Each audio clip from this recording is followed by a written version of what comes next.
Ne, në fakt, jemi së bashku me Ministrën e Ekonomisë edhe pjesë e një cikli takimesh me sipërmarrjet të cilat janë konsoliduar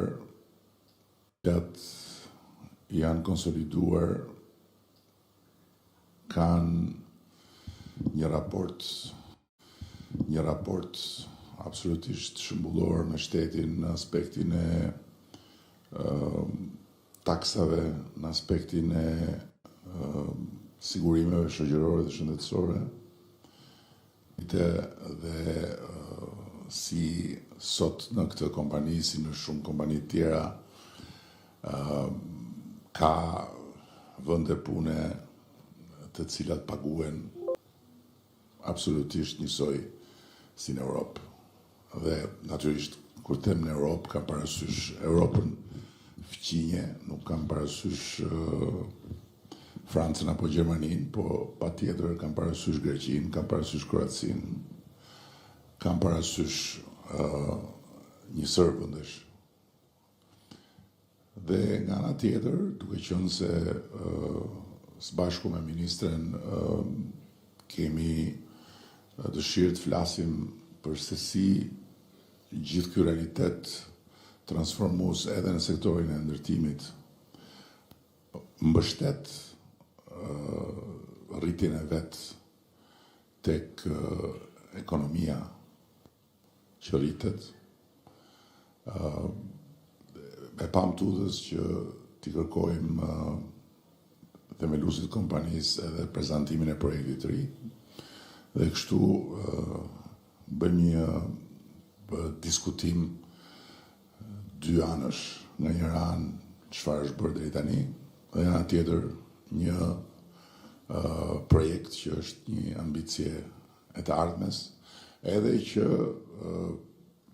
është pasqyrë një sektori të ndërtimit i cili në Shqipëri sjell shumë të mira, por nga ana tjetër për fat keq, si çdo gjë në këtë vend që sulmohet kur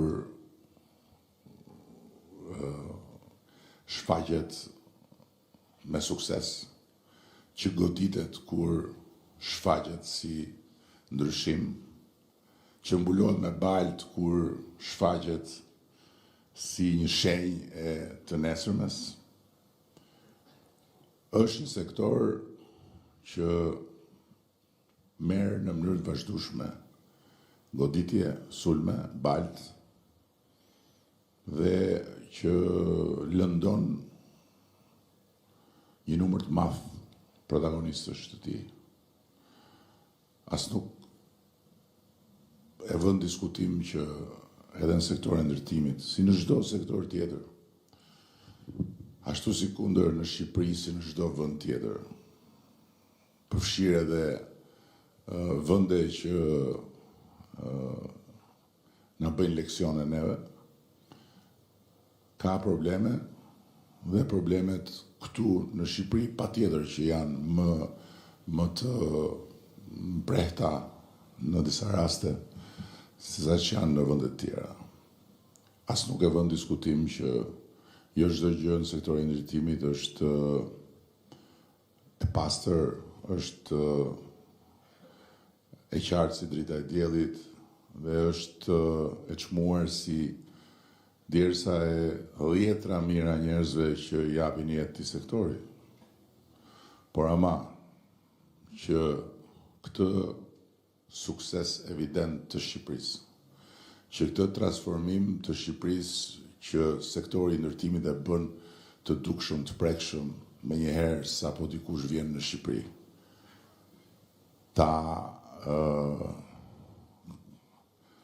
fusim në kornizën e krimit, është diçka e neveritshme dhe papranueshme.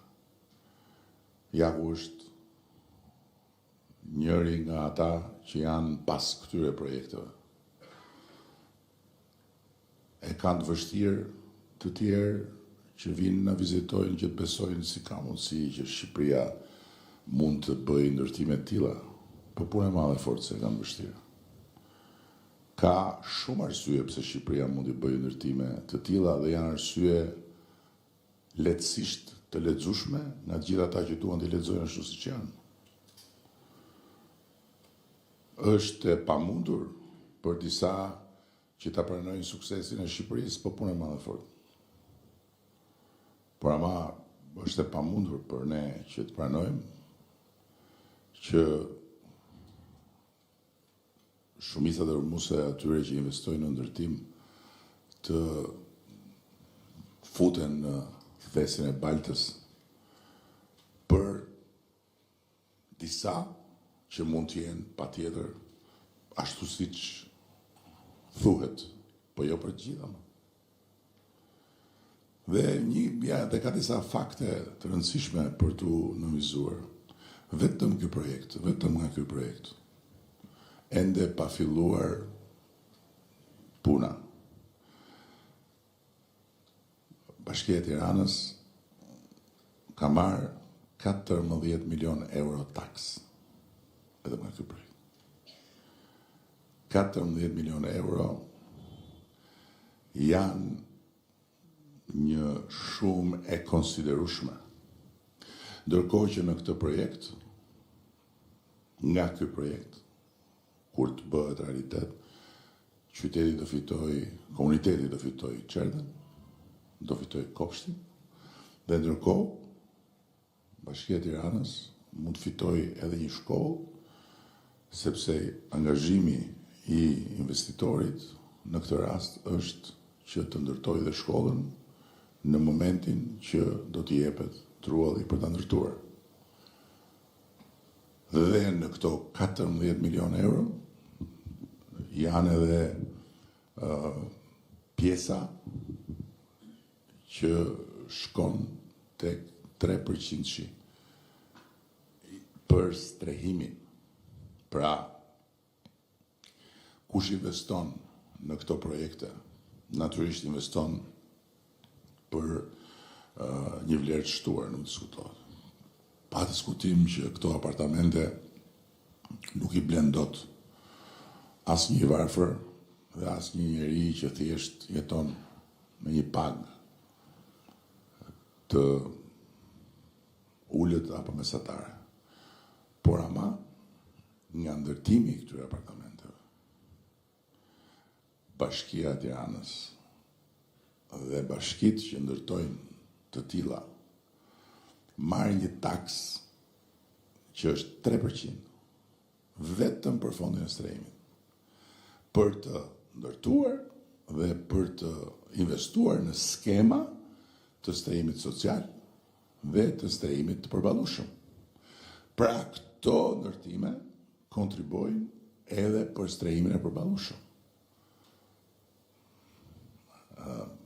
Pa u futur në të thella, duhet të them që në ndërkohë për gjithë ata që lehin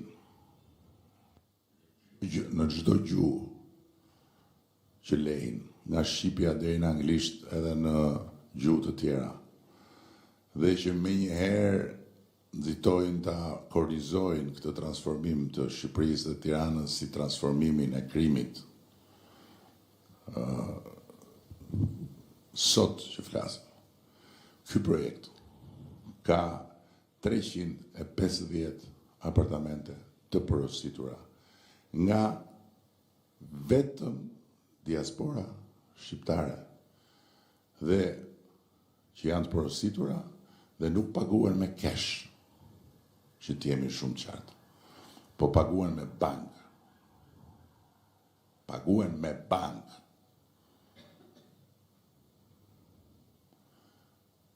Dhe 350 apartamente janë 1/4 e apartamenteve që do të ketë gjithë ky kompleks i madh.